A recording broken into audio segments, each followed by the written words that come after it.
Hello, Steelers fans. Welcome in to the post day 2 edition Black and Gold Breakdown on the channel, whether you're watching on YouTube, Twitter. If you're watching on YouTube, please like and subscribe to all that fun YouTube stuff. But oh my God, what a haul for the Steelers, man. A lot of things taking place that I didn't think would. Not necessarily because it's not a belief. It's not for lack of belief in Omar Khan, Andy Weidel, Mike Tomlin. It's just the way that this went for the Steelers was a dream.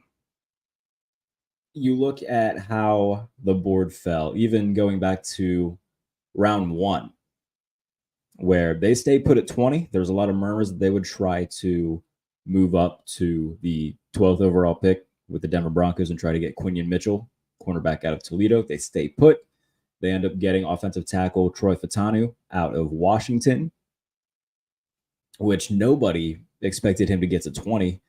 My boy Derek Bell from Steelers Now, he talked about it on his channel today. He's like, I had a scouting report, together. I had a bunch of notes, but, I didn't end up doing it because it, didn't feel like the Steelers were a realistic team that he would fall to.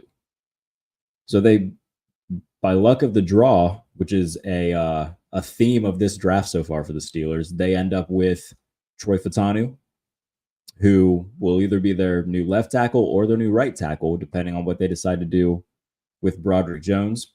But the way that they've talked so far this offseason, they've been pretty adamant that they want Broderick Jones to be a left tackle. So I think we can assume that Broderick Jones will be moving to the left side and Troy Fautanu will be playing on the right side. But even if they do decide to keep Broderick on the right side and Fautanu on the left, that's a great pick. And so we go into day 2 of the draft, where the Steelers, once again, will they move up? Will they put together a trade for a big name receiver, whether that be Brandon Ayuk or Deebo Samuel, which they were in on Deebo Samuel, but they weren't willing to give up what the 49ers wanted for him. So they don't end up with Deebo Samuel. They don't end up making a move for Brandon Ayuk. And instead, they stay put at 51. And again, a really good offensive lineman falls at their feet, and it's West Virginia center Zach Frazier.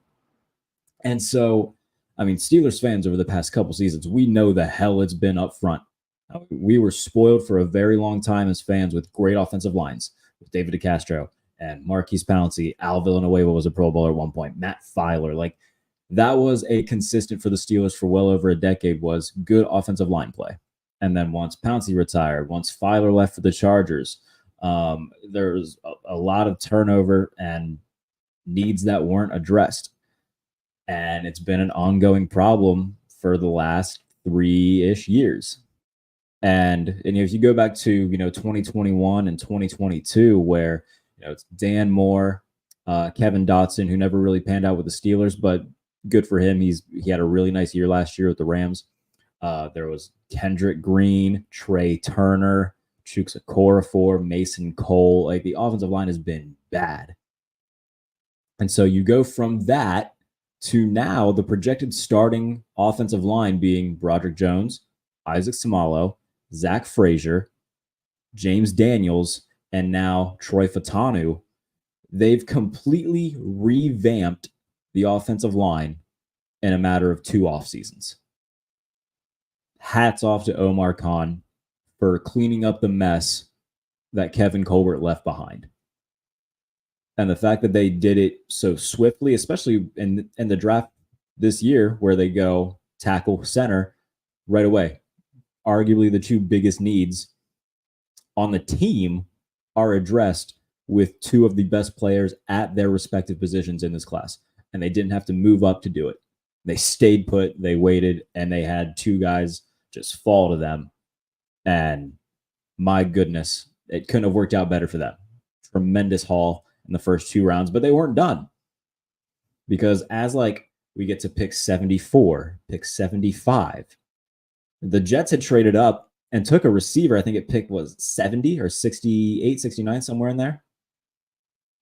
And they took a receiver, but it wasn't Roman Wilson, it was Malachi Corley from Western Kentucky, who the Steelers also did a lot of work on. And so I think when Steelers fans saw Malachi Corley go to the Jets, they're like, okay, well, if that's the case, I mean, Roman Wilson's coming off the board shortly then. But again, pick 75, pick 76, 77, 78, inching closer and closer to the Steelers. And I think Steelers fans nationwide were like, oh my goodness, like he might fall to 84. And then you get to pick 82 and you start to see who's still available. And you're like, okay, they're going to have their choice of either Payton Wilson, Troy Franklin, or Roman Wilson. Either get, a linebacker, Payton Wilson, or one of these two receivers who are still there. But that's a good problem to have. So, when you're sitting there at 84, as Steelers fans are saying, okay, if they end up with Roman Wilson or Payton Wilson, that's a good, really good haul. They take Roman Wilson, the receiver out of Michigan, who played predominantly in the slot, but has the tools to be able to transition to be a boundary receiver. And it's not as if he didn't take any snaps on the outside. He did.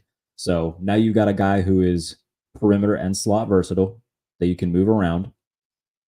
And by the way, I don't think the Steelers are done at receiver. Again, keep an eye on the Courtland Sutton stuff. I think that's still very real. I still think it's a very big possibility. They made the cap space for it. So there is a world where they maybe trade pick 119 for Courtland Sutton or a pick next year for Courtland Sutton.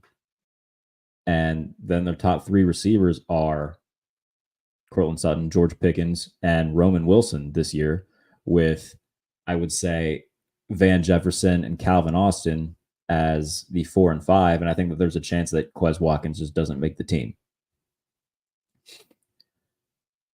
And maybe they move off Calvin Austin as well and just really utilize Pat Freiermuth as just a slot receiver and keep Michael Pruitt, Darnell Washington, and remember, Connor Hayward's still on the team too. Are they really going to roster 4 tight ends?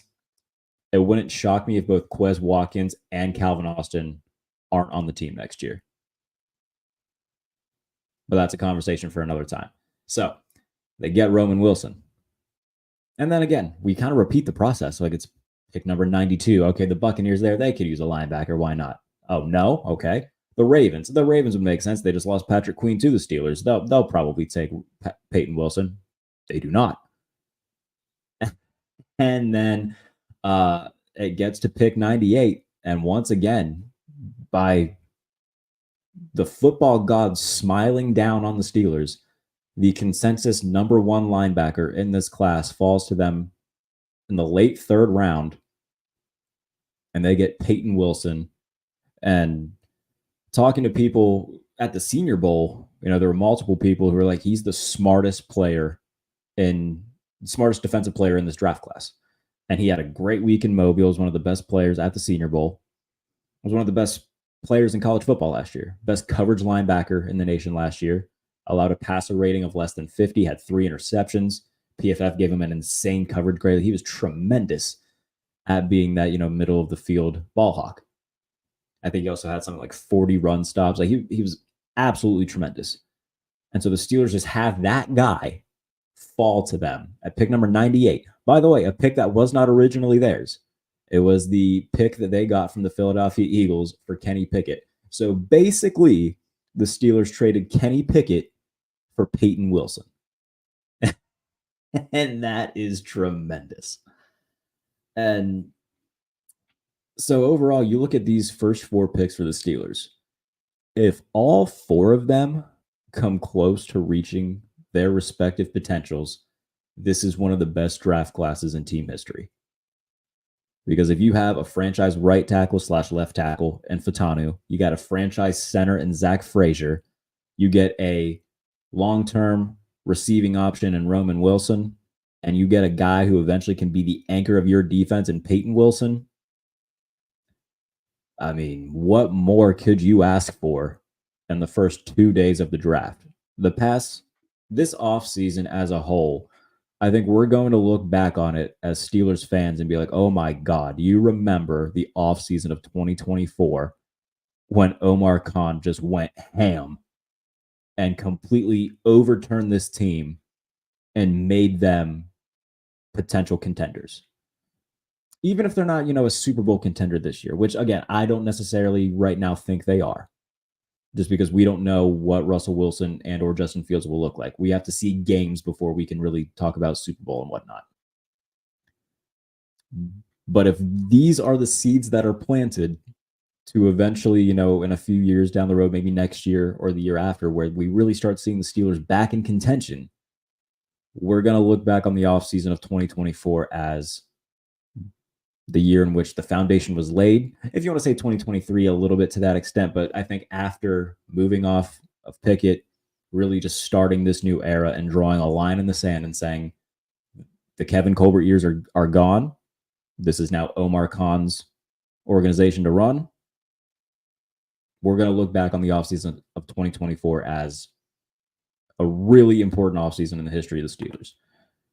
Rob, good to see you again. The Payton Wilson pick is such a value pick, and I love it. Payton Wilson is built so much like Jack Lambert was, tall, thinner, high motor, good tackler. No, he's a tremendous tackler, just really high football IQ.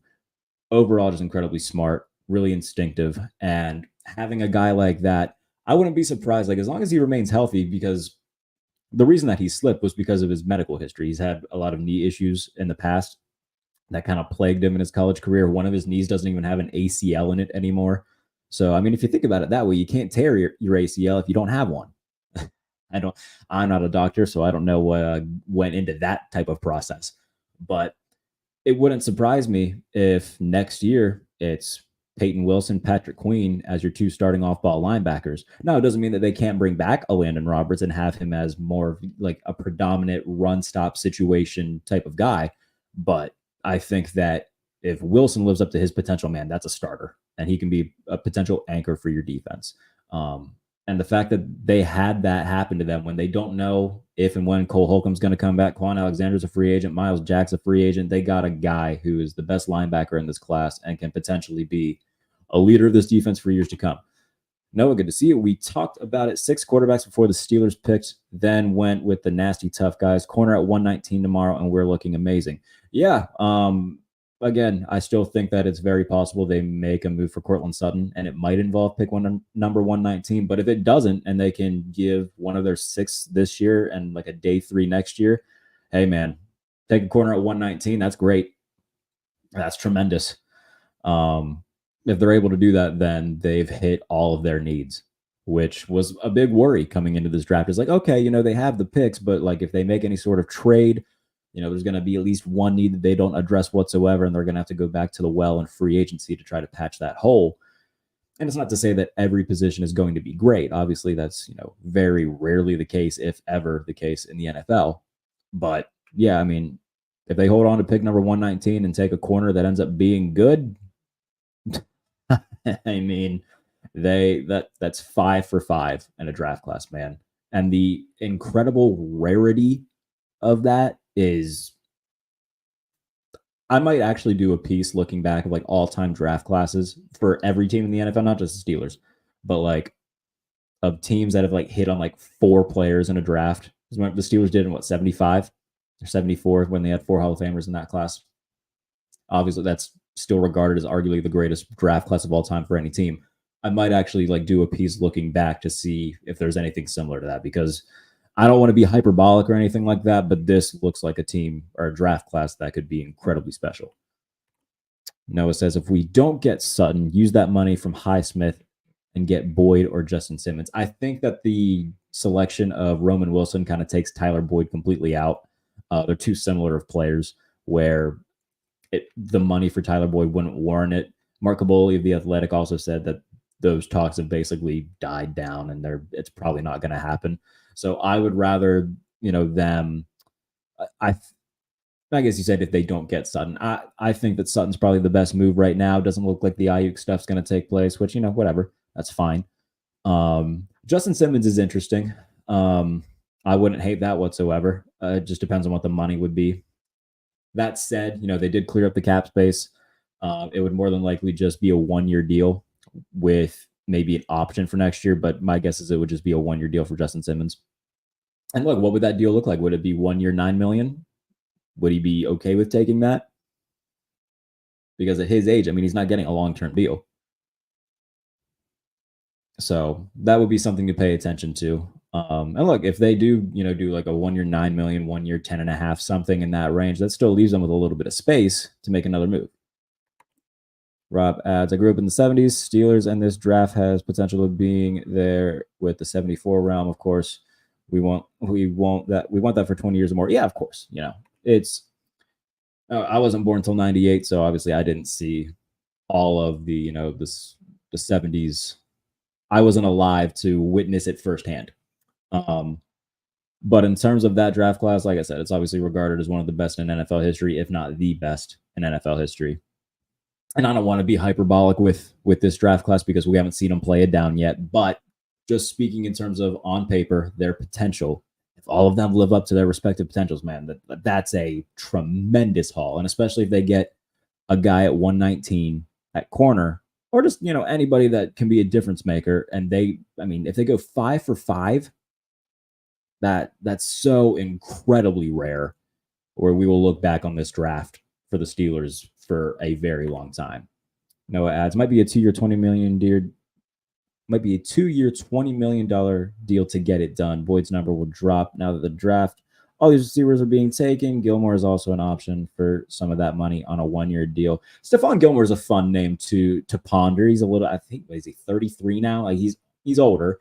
And that would definitely only be like a 1-year deal. Like I can't see anything more than that for Gilmore. For Justin Simmons, I think it's a 1-year deal with a player option if they sign him.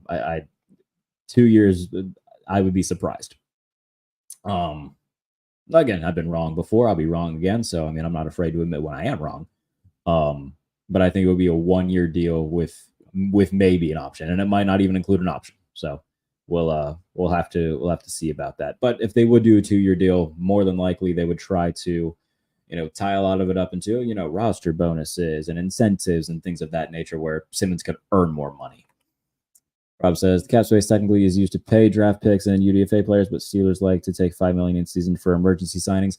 Yeah, I think the cap space stuff, it'll probably take around like $10 million to sign their entire draft class. So we'll see. We'll see what that ends up looking like.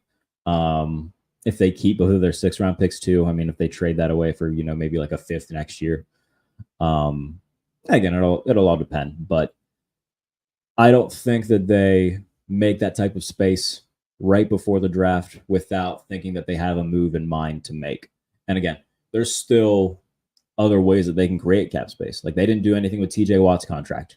Like I'm pretty sure Highsmith's is the only one they've played with so far. They didn't touch TJ Watt's. They didn't try to restructure all that. So there's still moves that they can make if they would want to open up any more cap space to make any sort of moves. So they've been really smart with their money, and now with the way that this draft has gone so far for them, man, like this is, I'm as excited as I've been since pre-Ben elbow injury. Like even like going into 2020, like it was hard to get excited because it was a COVID year, and like fans were only allowed in a certain capacity in certain stadiums, and a lot of stadiums, no fans were there at all. Like it was just hard to get excited for that year, even though they started 11-0. It was just a weird year. But yeah, like the last time I remember being this excited was 2018, or was it 2017? Because was it 2019 that Ben got hurt? No, it was 2019 that Ben got hurt, right? Yeah. So the last time I was this excited was 2018. And that was the year that they started off like 7-2-1. They looked unstoppable. They collapsed down the stretch. They go 9-6-1. They miss the playoffs. Antonio Brown pisses off, goes to the Raiders for 10 minutes, goes to the Patriots for like an hour. Just that whole crapshoot of a season to follow. But yeah, this is as excited as I've been for a Steelers season since pre-elbow injury Roethlisberger. Because even like the last year of Ben, like I was always going to be excited just because you always felt like if you had Ben, you had a chance. But, with the Canada offense, the bad offensive line, Ben not being able to sling it like he used to, like it was just, they still got to the playoffs somehow because they're the Steelers. And of course they did. But I think in, everyone's heart of hearts, they probably knew, okay, this team isn't capable of winning a Super Bowl. And look, I already said it. I don't know if this team's capable of winning a Super Bowl, but they won 10 games last year. On paper, this team is already marginally better than they were last year. They're facing a third place schedule again. They have a better offensive coordinator, better quarterback play. Who's to say they can't win 11 games? Who's to say that they can't finally win a playoff game for the first time in 7 years? Right now, man, I feel really good. Feel really good. And they still have 3 picks to make in this draft, starting with pick number 119 tomorrow. So keep an eye on that, obviously. I'm excited to see what they end up doing there. But if all of these dudes pan out, this is an all-time draft class. An all-time draft class for the Steelers. And again, it can't go without say, and it can't be said enough, how they revamped this entire offensive line so quickly. Like last year, the starting offensive line was Dan Moore, going to be replaced. Isaac Seumalo, great signing. Mason Cole, thank God he's not in Pittsburgh anymore. James Daniels, very good. And then Chuks Okorafor now in New England. And remember, Kevin Dotson was on the roster and then got shipped out. They had the Kendrick Greens, who they were trying to shift to fullback, and then they traded him to Houston. And they had the, just a ton of bad offensive line play over the past 3 years or so. And in the matter of a calendar year, they've completely redone it. And now that you have a projected starting offensive line of Broderick Jones, Isaac Seumalo, Zach Frazier, James Daniels, and now Troy Fautanu at right tackle, this leans into what Arthur Smith wants to do, man. Absolutely leans into what he wants to do. The Steelers had a good run game last year. It's going to be better.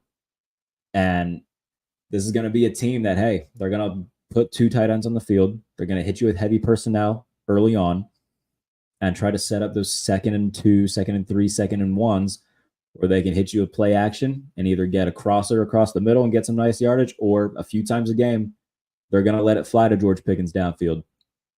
And if he catches, 1 or 2 of them a game, hey, it's big yardage, sets you up in scoring position to get points. This is a team that is going to be better. And I'm not trying to, look too far ahead, but tonight I kept thinking about, man, how fun would it be to watch Justin Fields operate behind this offensive line with time, able to run, however many design quarterback runs they would draw up. I think we're going to see Russell Wilson, I think, is going to be the starter week 1, barring anything catastrophic from either side. But I think we're still going to get a Justin Fields package where, 5 to 7 plays a game. We'll get Justin Fields in short yardage situations, maybe to, 2nd and 2. Oh, are they going to run it with Fields? Are they going to run it with Najee Harris or Jalen Warren? Or are they going to hit us with play action and throw deep to George Pickens? Teams are not going to know what's going to hit them.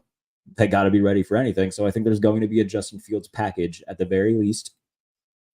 And I've said it since they acquired him. I think at some point this season, he will take over as the starter and try to show the Steelers, like, hey, I can be your franchise guy. And I would love nothing more for him to do just that. But that is something that kept coming back to me. It's like, oh my goodness, this offensive line, put Justin Fields behind it, man. Let him work. But regardless, whomever the quarterback is throughout the duration of the season, I think will play very well behind that offensive line with Roman Wilson now. Again, I do think Courtland Sutton becoming a Steeler has a very decent chance of happening. Again, I'm gonna, try reaching out to sources tomorrow and seeing if there's been any more reaching out from the Steelers end to Denver to see about acquiring Courtland Sutton, because those preliminary calls were made. The Steelers were a team that reached out to Denver and inquired about Courtland Sutton. So those conversations have already been started, but I'm going to do a little bit of digging tomorrow and see if any progress on those have been made, if there's been other calls to follow up. But The olive branch has at least been extended. We know that much. So I wouldn't rule out Courtland Sutton being a Steeler. I wouldn't rule out the Steelers being done adding to the receiver room because, again, like I wouldn't rule out Calvin Austin and Quez Watkins both being gone is what I'm trying to say right now. Especially if they do acquire, Courtland Sutton. Or hey, maybe a Chris Godwin. The Buccaneers drafted a receiver out of Washington. Was it McMillan or Polk? I think it was Jalen McMillan that they drafted. Yeah, because I think Polk went to the Patriots. So they got Jalen McMillan from Washington. So now you got 3 really nice receivers in Tampa Bay. Maybe Chris Godwin's on the market. Maybe they listen to calls for Chris Godwin. I would take a Chris Godwin in Pittsburgh every day of the week. I think that he would be a better fit for the Steelers right now over Courtland Sutton just because, Sutton and Pickens sort of have similar skill sets. I think that Sutton overall as a receiver in terms of like the route running and whatnot in the underneath game is a little bit better than Pickens just in that regard. But, something to pay attention to. But if anybody has any other comments, questions, anything like that to drop in, I'll stay on for a few more minutes. And then once we hit the half-hour mark, I'll start to wrap it up. But just a really good first 2 days of the draft for the Steelers. Something out of a dream for them, man. The way that the board fell right into their laps, not once, not twice, not 3 times, but 4 times. The football gods just gave them a little bit of that fairy dust and said, you know what? Sure. We'll give you Troy Fautanu. We'll give you Zach Frazier. We'll give you Roman Wilson. We'll give you Payton Wilson. All of these guys have star potential. And if all of them come close to hitting that, man, this is an all-time Steelers draft class. And they still got 3 picks to make. Starting with pick number 119 in the 4th round tomorrow. And we got rounds 4 through 7 tomorrow, the NFL draft. It'll be interesting to see where all these guys go. And interesting to see what the Steelers do with those remaining 3 picks. And remember, they don't have a pick in the 5th or 7th round. So they got pick 119 in the 4th round and then 2 6th-round picks. KR and the YouTube chat. Do you think Troy will move to right tackle and what if the switch doesn't go well? If I had to say right now, yes. The thing that Troy Fautanu really emphasized in his introductory press conference was that he's comfortable playing anywhere because Washington cross-trained all their offensive linemen. So during practice and everything, he played every position on the offensive line. So he said he's comfortable playing anywhere. And the Steelers have really iterated that they want Broderick Jones to be a left tackle. So I think that throughout camp, we're going to see that transition where Broderick Jones becomes a starting left tackle. Fautanu's going to start at right tackle, and that's what it's going to be. In terms of if it doesn't go well, I think it will go well. Like Fautanu, again, he was a consensus top 10 player for a reason, just because he's really damn good. But if that switch doesn't go well, TBD, I guess. We would have to see what they decide to do. But I don't see Fautanu being a guy that just flames out. I really don't. I think that that's a guy that they were very lucky to somehow have available to them at number 20. And now they are going to reap the rewards of that. So I do think that they're going to move Fautanu to right and have Broderick move back to left and then go from there.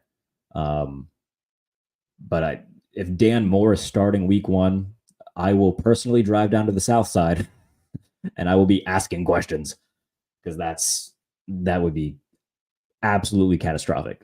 So I don't foresee Dan Moore starting week 1. I do think Fautanu will be a starter week 1. Of course, I said that last year about Broderick Jones, and we all said that last year about Broderick Jones, but the Steelers don't like us having nice things sometimes, apparently. But yeah, I do think Broderick Jones will be at left tackle, Fautanu will be at right, and I think it will go swimmingly. But thank you for the question, KR. And this is the part of the video where I ask you very nicely with every ounce of my little black heart. If you're not already subscribed to the channel and you like this type of content, please absolutely subscribe, like the video. If you want to leave a comment, absolutely do all that. I know That's the most annoying thing to hear in a YouTube video is people asking you to subscribe and all that. But it does help out the channel. It does help out me. So I appreciate it if you do. And just a content update, especially for all the Steelers fans throughout the offseason. At least one Steelers stream a week throughout. Once we're in season, training camp gets started and everything, I'll do 2 Steelers shows a week. So 2 editions of the Black and Gold Breakdown every week. And then throughout the offseason, 1 edition of the Pump Fake, my national NFL podcast, 1 per week. And same thing in the regular season, 2 per week once we get in season. And then on YouTube, I'll be posting, clips from each show in case you can't watch all of it. And if you want to listen to the Pump Fake, you can listen to that wherever you get your podcasts. The Black and Gold Breakdown is specifically YouTube only. So 2 YouTube streams for the Steelers show a week. That is YouTube only. Ramon, my bad, gave you a right click. Ramon says Steelers can go to the Super Bowl if they get another big receiver. That's wishful thinking. Absolutely. There's not many holes on the roster right now. I think the biggest holes that they have right now are receiver and depth at corner. But also, we don't know what the quarterbacks look like. And until I see what the quarterbacks look like, I'm not going to say one way or the other if they can be a Super Bowl team because it's the most important position. And I don't care how good the rest of the roster is if the quarterback's not good enough. So I hope that Russell Wilson's good enough. I hope that Justin Fields would be good enough if Russell Wilson is not. But I'm going to wait until I see them play before I make any sort of judgment one way or the other. But if either Wilson or Fields show that they are capable of, taking a step forward as players, for Wilson, at least going back a little bit to the well, like if Wilson or Fields end up being the 12th best quarterback in the league, I think that they can be a Super Bowl team, especially if everything else on the roster lives up to its potential and the quarterbacks succeed everybody's expectations. I think they can be a Super Bowl team. I don't know why it keeps making me right click, but that's annoying me. Ramon says that Payton Wilson pick is ironic. Yeah, a lot of Wilsons on the team now. Yeah, they got Russell Wilson, Roman Wilson. I think it was Brooke Pryor from ESPN, who's terrific, by the way, with her Steelers coverage. She said, forget Pickett to Pickens, it's Wilson to Wilson, and that made me laugh. So, yeah, 3 Wilsons on the team now. I don't think I'm forgetting one. We got Russell Wilson, Roman Wilson, Payton Wilson. I have an eyelash in my eye that's been really bothering me.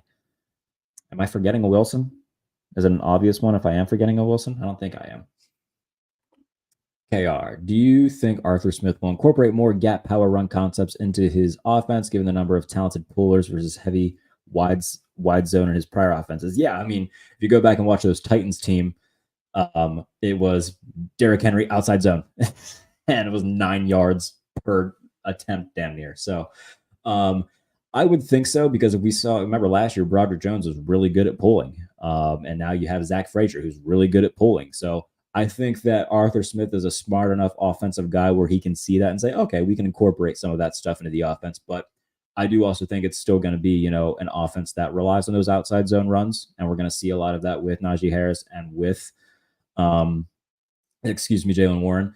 But also, I mean, Broderick Jones is really good at those gap scheme type runs. So I think we're going to get a lot of that incorporated into the offense, because I think, again, Arthur Smith is a smart enough guy to realize, okay, these guys do this well. We can incorporate that to make us better offensively. So I think we will see more of that. It's a good question. I love Brooke Pryor. She's very nice. She's always been nice to me whenever we've interacted. So I'm a big Brooke Pryor guy. She's very talented, very good writer. So love what she does. Always been very kind to me. So yeah, Brooke Pryor fan right here. Very much enjoy her and always enjoy interacting with her. If anybody has any more comments, feel free to drop them. Any more questions, feel free to drop them. If not, we can wrap this up. It is 1:10 Eastern Standard Time in Pittsburgh. So I guess I'll take a minute to plug all the stuff. Big winners of day 2 of the NFL draft. Let me actually check if that's live right now, because I don't want to lie to you. Because if it isn't, that would be embarrassing. So let me pull up my USA Today profile and see if it's live. In the meantime, I'll see TC steals. Payton Wilson at 98 was a steal. Absolutely, it was a steal. The consensus number 1 linebacker in the class falling to number 98 for the Steelers. That's incredible. So thank you for watching TC Steelers. I very much appreciate you. Ramon, what do you think about the rest of the division and their picks? Oh, that's a good question. The Browns, they took Michael Hall out of Ohio State as a defensive tackle. That doesn't really move me. The Bengals took Jermaine Burton, the receiver, out of Alabama. So that we can assume will be their T. Higgins replacement after this season. But in the meantime, I mean, Jamar Chase, T. Higgins, and Jermaine Burton, shit. that's a really good trio. And the Ravens did well as they usually do. They took Adisa Isaac out of Penn State. So I liked that selection. Let me actually just pull it up real quick so I don't leave anything out and can give you a firm opinion on all of this. But the picks that I just mentioned, the Bengals offense just got better because Jermaine Burton, I think, is going to be pretty solid in that third receiver role for them. So let me look who the Bengals picked.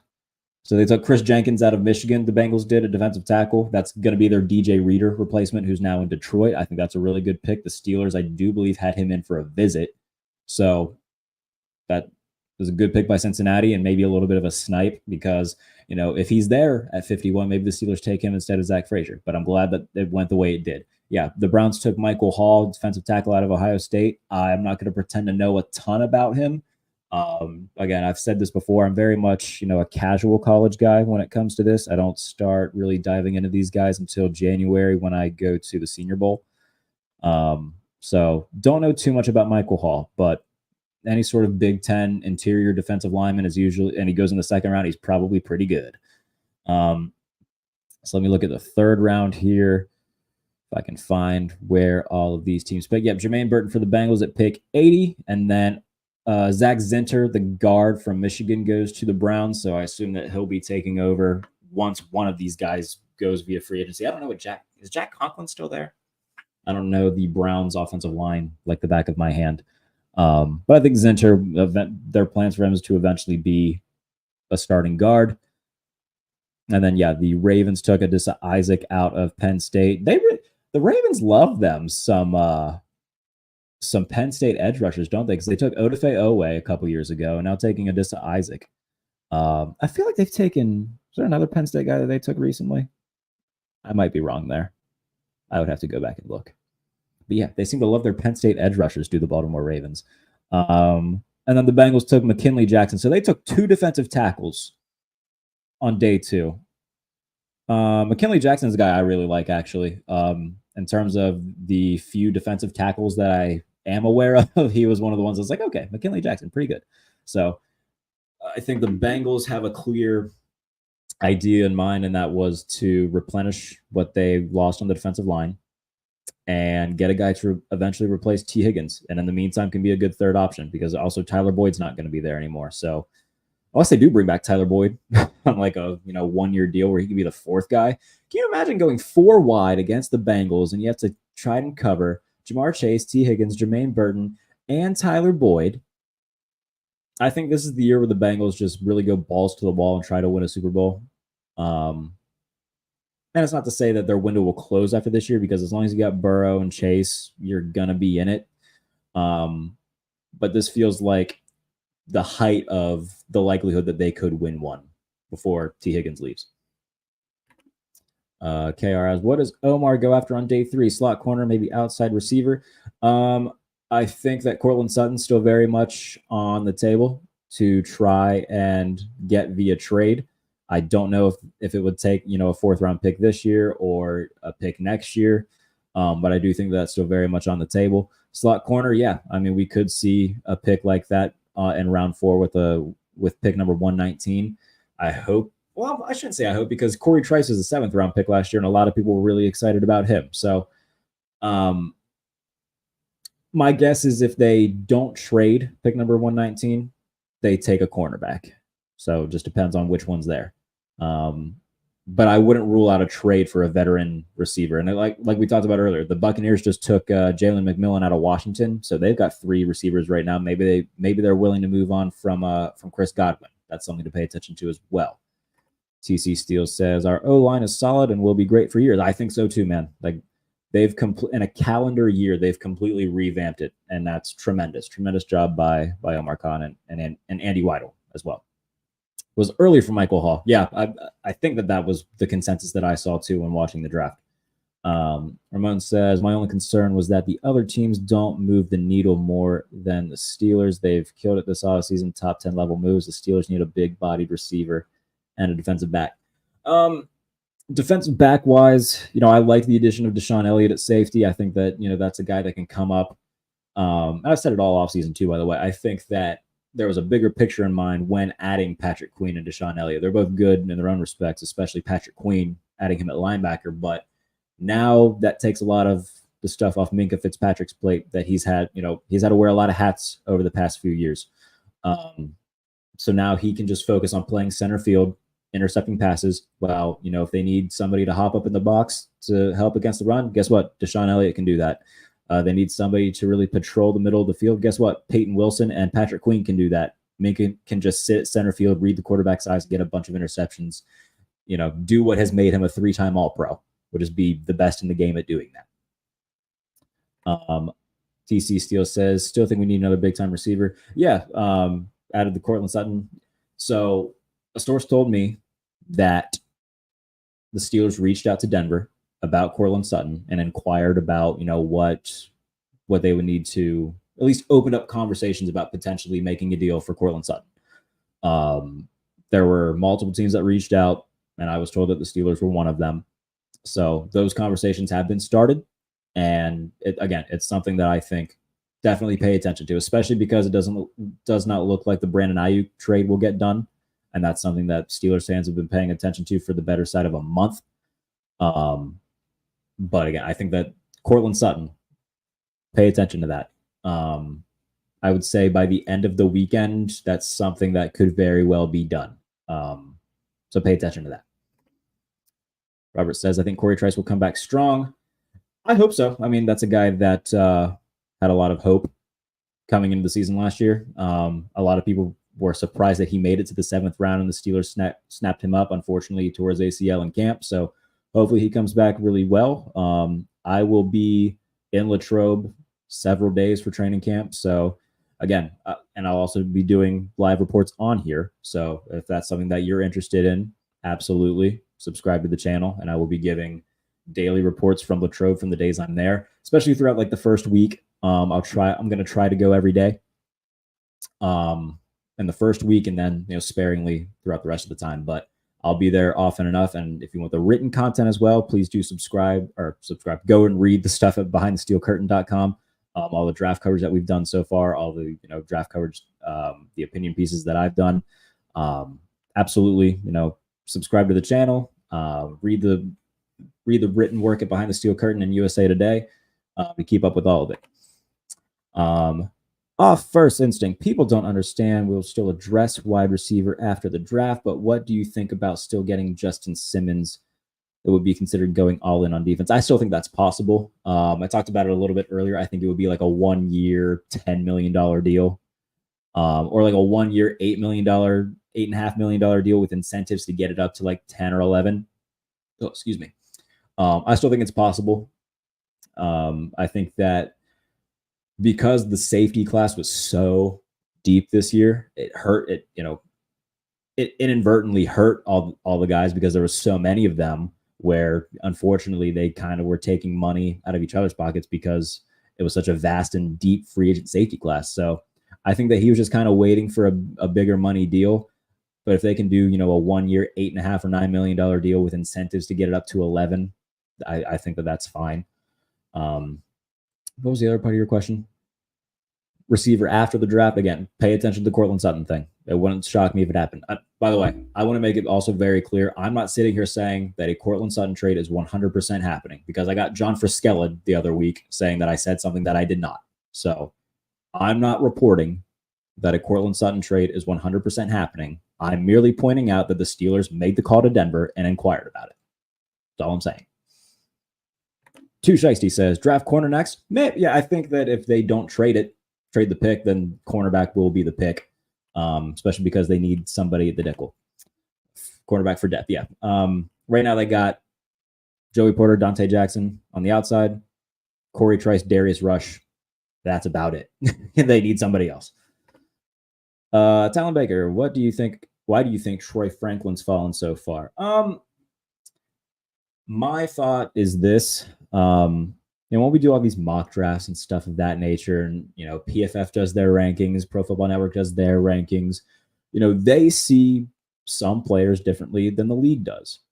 And when you look at Troy Franklin, he's got the Devontae Smith gene. He's tall, very lanky. I think he weighs like 165, 170. I don't blame teams for not being too keen on taking a guy like that in the first 3 rounds. I get it. And it's not to say that because he's tall and lanky that he's going to be bad, but if you can get somebody who's a little bit beat, I understand why he would fall a little bit. Could he end up being a steal in round 4? Absolutely. But I totally get teams being like, no, I'll take, a Jalen Burton, or I'll take a Jalen McMillan. There's a lot of Jalen's at receiver this year. Oh my goodness. So Jalen Burton, Jalen McMillan, Jalen Polk. Yeah, that's a lot of Jalen's. So I totally get it. I'm not going to pretend to be a Troy Franklin expert. I wasn't watching a lot of Oregon football during the college football season, but I get why he's fallen. I mean, he doesn't weigh a lot. He's tall. He's thin. Like, I totally get it. Totally get it. First instinct, Xavier Howard is still available as well. I think Xavier Howard retired. I'm pretty sure Xavier Howard is done. And there's a reason that he's available is because he was bad last year. So I would much rather them take a 1-year flyer on Stephon Gilmore or somebody like that. Because I'm pretty certain Xavier Howard's just calling it a career. I could be wrong about that, but I'm fairly certain he retired. Robert says live 2 hours north of Latrobe, so we'll be there at least once. Yeah, I mean it's always fun to go to. I love training camp. I love being there. I remember last year I was talking to Jarrett Bell. There's 2 Jarretts at USA Today, by the way, everybody. Jarrett Bell, who's by the way one of the greatest NFL writers of all time. He came down for a day that I was there, which is very fun because we had never met in person. And we were standing and talking in front of the scoreboard, and one of the refs runs over. He's like, fellas, we don't mean to bother you, but could you move over out of the way of the scoreboard? Coach Tomlin doesn't like it blocked, and we have never moved so fast in our lives. I didn't want Mike Tomlin to yell at me. So it's always a fun experience. It's always fun to see these guys up close and just really get this sense of football being back. Xavier Howard, Stephon Gilmore. Yeah, I would take Stephon Gilmore again. Maybe I made this up in my head. I'm pretty sure Xavier Howard's done. I would have to go look, but I'm pretty sure that's right. Too shiesty. Too old, but that's why they aren't picked up already. Yeah, I mean, especially once the draft wraps up, we're going to see a little bit more of an influx of that second wave of free agency, because you also got guys if the Steelers don't like any of the cornerbacks available at 119 or throughout the rest of the draft, there's still a guy like K'Wan Williams who's available who could be signed and be nickel cornerback. Teams usually are going to wait until after the draft and say, okay, what are the holes that we still have? Okay, let's go reach out to these guys. So we're still going to see that second wave of free agency and a few other guys get picked up. Offers instinct. Debo, Sutton, or Ayuk if you have the option. Well, the Steelers reached out to the 49ers about Debo and reportedly weren't willing to give up what the 49ers wanted for him. So I'm going to say the Debo thing is probably done, as is the Ayuk thing. If I had to guess, I think that Sutton out of those 3 is the most likely. If salary isn't a consideration, you want Debo. If it is, you want Sutton. The thing with Debo, man, I think he would fit the offense well because it's going to be, a run-heavy offense, and that fits what he does best, but it doesn't fill the need of needing a, good boundary receiver. Now, they could have Roman Wilson be the primary boundary receiver opposite of Pickens, but getting Debo Samuel doesn't fill the need of a boundary receiver. He's not a natural separator. He's not, that's not his game. He's very good in terms of what he is, and that's being a very versatile receiver. You can put in the slot and in the run game. And that's not an easy guy to find in the NFL by any means. But in terms of being a go-to X receiver, that's not Debo's game. How do you feel about the Payton Wilson pick? I think it was the best pick of our draft. Hella underrated player. I was really excited about it. Like I said at the start of the show, once you get to once they started getting to pick 77, I was like, okay, Payton Wilson's going to go eventually. But I was saying the same thing about Roman Wilson. Okay, somebody's going to take him. And then he fell into the Steelers' lap. And then getting to the early 90s, okay, Tampa Bay needs linebackers. They'll take him. Nope, didn't take him. Okay, the Ravens just lost Patrick Queen. They'll take him. Nope, took Adisa Isaac out of Penn State, and then he just falls to the Steelers, and they're like, okay, yep, we'll take the best linebacker in this class at 98. So absolutely love the pick. Howard hasn't officially retired, at least what I can find on Google. Okay, thank you for looking that up, because I must have made that up in my head. Maybe I saw a report that he was like considering retirement. But like I said, he was not good last year. That's why the Dolphins felt comfortable enough to move on from him. Talon adds, shame he's got knees made of string cheese. Hey man, you can't tear your ACL if you don't have one, so that's good. Yeah, he doesn't have an ACL in one of his knees, so the medical stuff is absolutely why he wasn't a late first round pick. Teams are very afraid of that. And look, I get it. There's been plenty of linebackers who have had a ton of promise, and injuries unfortunately cut it. Remember Sean Lee? He was awesome and missed a ton of games for Dallas because he was constantly hurt. And I think he was also knee injuries, wasn't he? I'm pretty sure his issue was knee injuries. And then Leighton Vander Esch has had to retire because of neck problems, I believe. So linebackers, man, they get beat up. And I totally get why teams would be a little bit hesitant to take Payton Wilson that high. But yeah, I mean, if you have the Steelers at 98 and he falls to you there, you take that chance. Roman Wilson's Deontay's replacement. I don't know about all that. We're going to find out. I think that a lot of Steelers fans really underrate Deontay Johnson. I'm not saying he was a perfect receiver, but very good route runner, very good at creating separation at the top of his routes. He's just had really crappy quarterback play throughout his career, outside of, 1, maybe 2 years with Ben, where, the quarterback play was at least average to above average. He's had to deal with a lot of, 2018 Mason Rudolph, and then Kenny Pickett, Mitch Trubisky, and Mason Rudolph over the past 3 years. So it's unfortunate, but I think that a lot of people underrated Deontay Johnson. Roman Wilson, again, was predominantly a slot guy in college, but he did have more than enough snaps on the outside. But we'll find out just how good of a route runner he is at this level, and see what his role ends up being. In your opinion, who starts at middle linebacker? I think Payton and Queen could be wrong. I think it'll start off with still Landon Roberts and Patrick Queen, because we know how patient the Steelers are. I don't even know if patient's the right word sometimes. I think stubborn is a better word. So then again, by the way, Landon Roberts, very good. I think that they could bring back Landon Roberts on an extension and just have Payton Wilson become the starter. And, if it's, rundown situations, that's where you put in Landon Roberts. If you want him to be kind of like your run stopping specialist, or if you go with a heavy box set, you bring him in with like a 3 linebacker type set. You can keep all 3 of them for the future, and have Payton Wilson transition to being the starter. But if I had to guess, it will be Landon Roberts and Patrick Queen to start the season. But like if Wilson stays healthy, I don't think it's out of the realm of possibility that he takes over that job. I don't know why I keep clicking and it's the right click. It's kind of annoying me. Kobe Hendricks, Roman Wilson is what they drafted Calvin Austin to do. There's no true route runner on this team still. Yeah, I mean, like I said, I think that Wilson's going to be fun. When they drafted Calvin Austin, yeah, I think they wanted somebody in the slot who could be a game changer. And I think that's what Roman Wilson is going to be. However, I do think that he is a guy that will be boundary and slot versatile. So they're going to try to at least see what he can do on the boundary. And I think they're going to try to utilize Pat Freiermuth a lot as like that power slot receiver. Because remember, right now, tight end wise, they got Freiermuth, Washington, Michael Pruitt, and Connor Hayward. I don't think they're going to keep 6 receivers. I think they're going to keep 5 receivers and have Freiermuth be the 6th. And he's going to be predominantly like the 3rd guy. Because they're going to utilize Michael Pruitt and Washington as blockers because they're both really good at it. Connor Hayward's not going anywhere. So I think that it's very, very real, a possibility that I don't think Quez Watkins is making the team regardless, but I think it's also possible that Calvin Austin doesn't make the team either.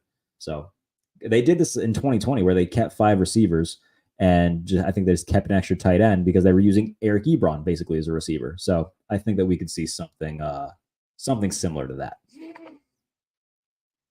Queen, Roberts, Holcomb, Payton, TJ, Highsmith. Yeah, that's basically what it's going to be. Don't forget Nick Herbig in there as well as an edge rusher. He was terrific in his role last year.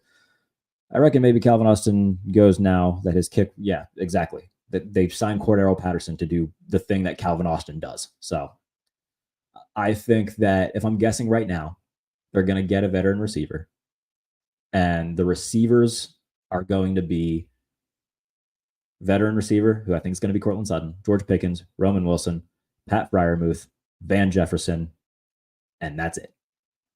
I think that Quez Watkins and Calvin Austin will both likely be gone. Now, could they try to trade Calvin Austin? Yeah.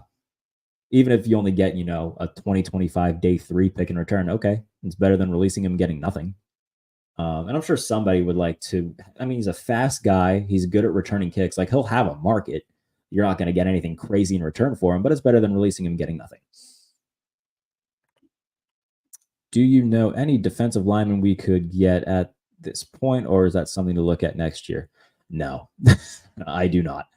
I think that right now they're going to just kind of roll with what they got, which is Keanu Benton, Cameron Hayward, Larry Ogunjobi. They signed Dean Lowry in free agency from Minnesota. I'm going to be intrigued to see if they keep DeMarvin Lee out or if they try to move him to a team with a scheme that better fits him, because they haven't used that poor guy right. Like, I don't think he's going to be anything special, but I think that he's more of a 4-3 type of guy where you can put him over the B gap rather than try to have him be an outside guy. Just my opinion. So we'll see how that goes. Mekhi Wingo's still out there. That's LSU kid. Yeah, he's still available. If they want to address that in the 6th round, they've got 2 6th-round picks to do it. So sure, try to do it then. I'm not going to sit here and pretend I'm an expert on offensive or defensive line play. I can identify a good blocker when I see one, but in terms of like defensive line, I don't know, dude. Not in terms of the NFL draft. Like, I'm like I said, I'm a very casual college football fan. I'm not one of these dudes who, and I'm not bashing them by any means. They're very smart, and kudos to them for doing it. I'm not going to be grinding film for a guy who's going to go in the 7th round, playing it roast beef A&M, talking about how good he is out of a 3 tech. Like, that's not what I do, dude.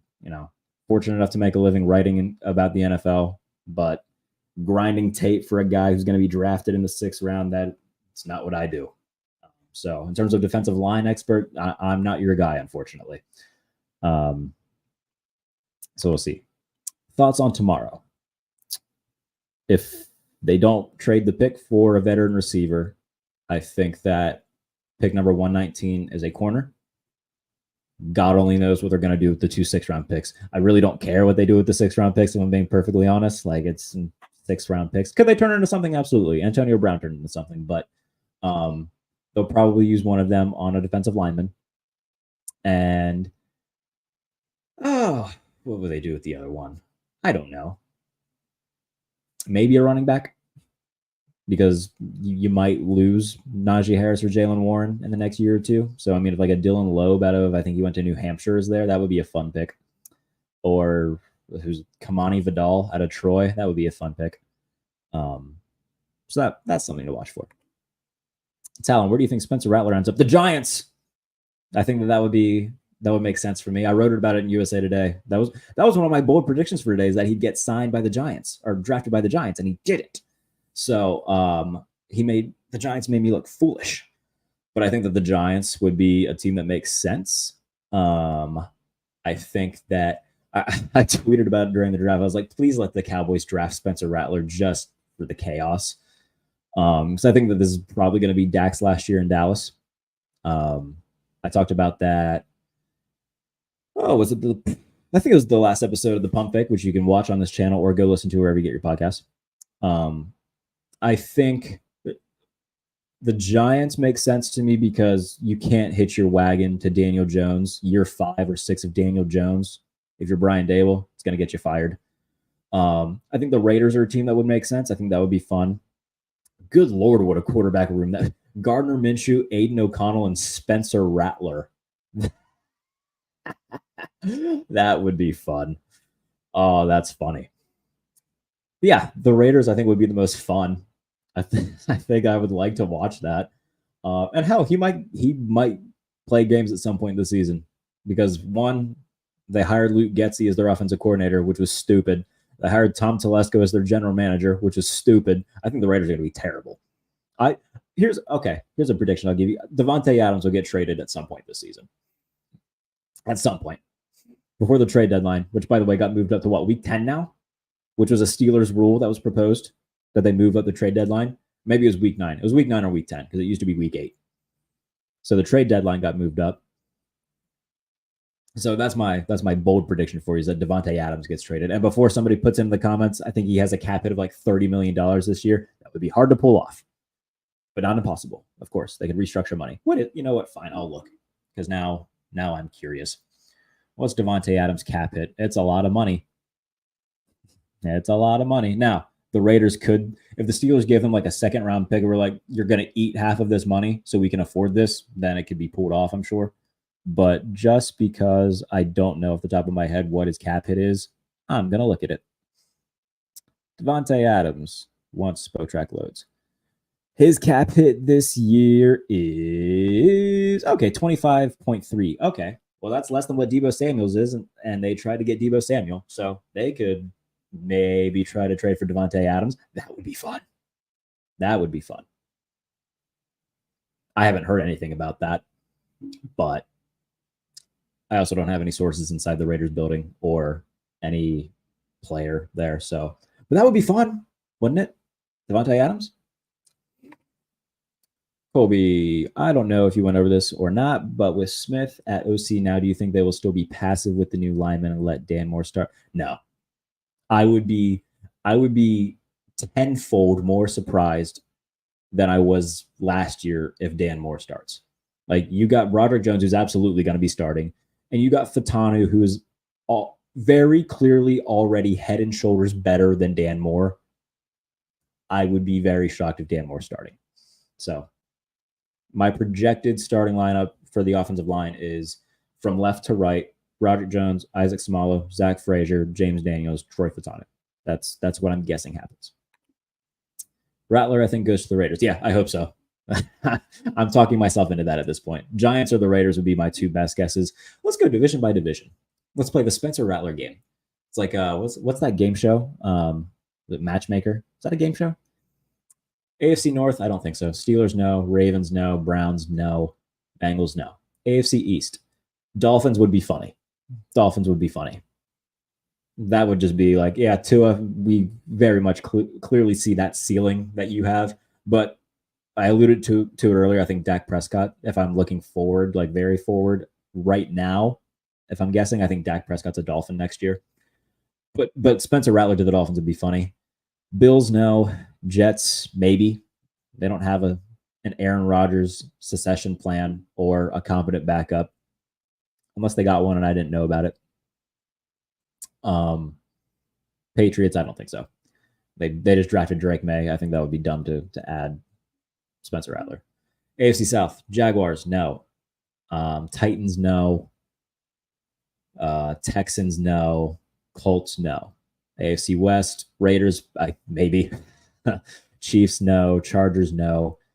And Broncos, no. They took Bo Nix. I don't think so. All right, NFC North, Packers, no. Vikings, no. Lions, no. I think they're going to extend Jared Goff. Bears, no. That would be funny, though.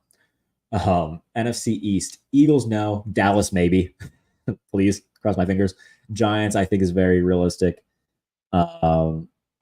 Commanders, well, it wouldn't be the first time the Commanders did, because they did that with RG3 and Kirk Cousins. So maybe, but I don't think so. NFC South, Saints, maybe. Saints is a maybe, because Derek Carr's not good. Buccaneers, no, they just gave Baker a bunch of money. But then again, the Falcons gave Kirk Cousins the, GDP of Atlanta and took Michael Penix at 8. Panthers, no, I don't think so. But maybe. But I don't think so. Who else is in the NFC South? Who am I forgetting? The Falcons. No. Wouldn't that be funny? They pay Kirk Cousins all that money and then take 2 quarterbacks.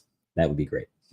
NFC West, the 49ers would be funny, but I don't think so. The Seahawks, maybe. They traded for Sam Howell. The Seahawks are a maybe, like a cautious maybe. Cardinals, I don't think so. Maybe Rams. So, I mean, he has a market. It's like Raiders, Giants, Rams, Seahawks. Yeah, I think that those are all realistic. That was fun. Again, if you have any more questions, keep them coming in the comments. I've got nothing better to do at 2 a.m. ahead of day 3 of the NFL draft. Record predictions and division placement. I mean, I'll have to see the schedule when it comes out. I know who they play. I think the Bengals win the division. I think the Steelers are 2. I think Baltimore takes a step back because, one, losing Mike McDonald, that's going to be significant. And then you look at who they lost personnel-wise defensively. Geno Stone's gone. Patrick Queen's gone. They brought back Justin Madubuike. That was a good re-signing. But offensively, like, you got Zay Flowers and who? I don't care that you re-signed Rashad Bateman. He's not good. Mark Andrews got hurt last year. He's getting older. They're going to have to replace the running back position. So I think there's a lot of holes with Baltimore.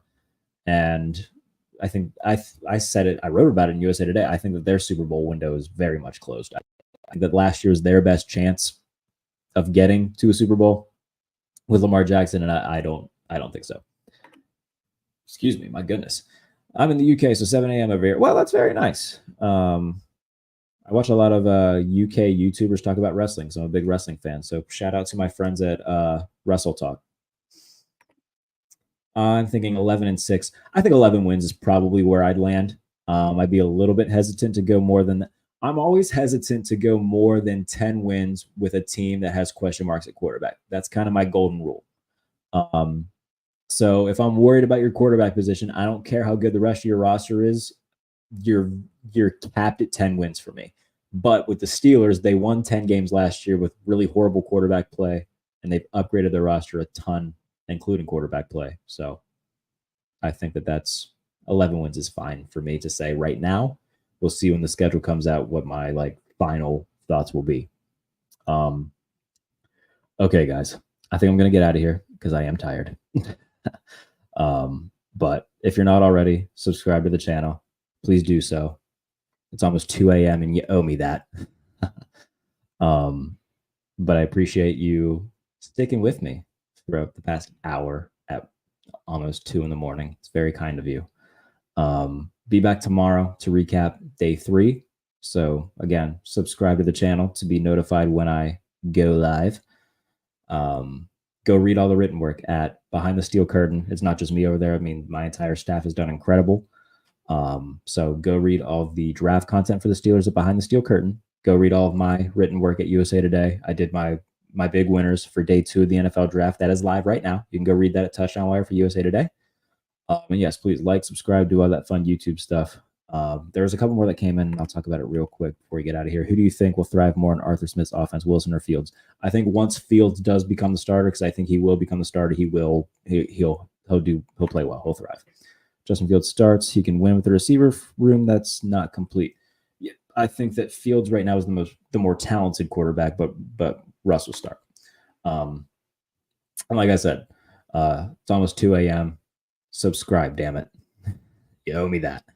And again, just to give you an update on what the content chain will be like throughout the rest of the offseason. 1 Steelers show a week, 1 Pump Fake a week, which is the national NFL podcast I do. And you can listen to that wherever you get your podcast, the Pump Fake with Jarrett Bailey. Once we get into training camp, 2 Steelers streams a week, 2 Pump Fake shows a week. Again, you can listen to the Pump Fake wherever you get your podcast, but the Steelers streams, the Black and Gold Breakdown streams are YouTube only. And then I post clips from the show as well to make up my YouTube feed. So subscribe, do all that fun YouTube stuff. If you want to leave me a super chat, that would be neat. By no means am I going to make you. But just to let you know, it is an option.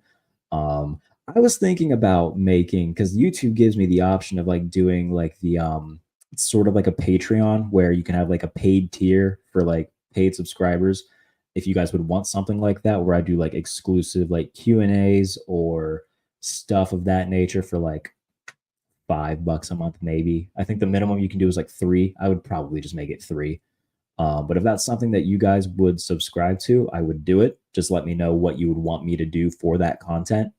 When I have players on that I interview, part of that would be like, if you want me to ask a question to that player that you leave, that could be part of the, the paid tier.